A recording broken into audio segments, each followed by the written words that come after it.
না, এখানে মনে হয় এটা একটু ফাইজলামি করতে গেছে। ইওআই হয় নাই, কোন দল কয়টা দলের খেলা হবে, কন্ডিশনসগুলো কী থাকবে, তার আগে আপনি হচ্ছে দল নেওয়ার জন্য চলে গেছেন বিসিবি। মানে বিসিবি তো মুদির দোকান না যে আপনি গিয়ে বললেন ভাই একটু লাক্স সাবান আছে, ও বললো যে না কসকো আছে ভাই, এটাতে আপনি হাত ধোন অনেক দিন টিকবে। বিসিবি তো মুদির দোকান না ভাই। আপনি একটা কাগজপত্র নিয়ে একটা গাড়ি নিয়ে দুইজন চামচা নিয়ে আপনি চলে গেলেন দল নেওয়ার জন্য, এটা ফাইজলামির জায়গা না। আপনি নোয়াখালীর দল নেন, স্মার্টলি যান, যখন ইউআই হবে তখন আপনি যান। স্মার্টনেসটা কিন্তু নিজের কাছে, খ্যাতের মতো বিসিবিতে যাওয়ার কোনো মানে হয় না। আইলালা জাইলালা বদলালা টকবালা দজিরা ঠেঙ্গালা সান্দিজিলা বান্দির বিচ্ছে ছাগলের সানা দিয়ে কিন্তু আবু কৌশল্যে নোয়াখালী ফ্র্যাঞ্চাইজির দল কিনবো না কিনবো আপনার সমস্যা কি? আপনি কি বিসিবির কি দালাল নেই? বেতন দিয়ে রাখছি না আপনারে।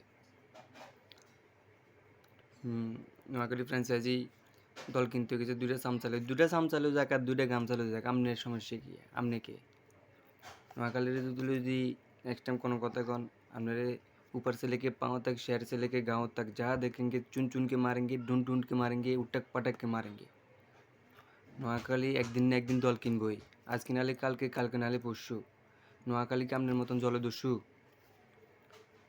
ফেনী নোয়াখালীতে যত বড় বড় রাজনীতিবিদ, ব্যবসায়ী সব ফেনী নোয়াখালীতে। আপনি নোয়াখালীর লই কটূক্তি করেন।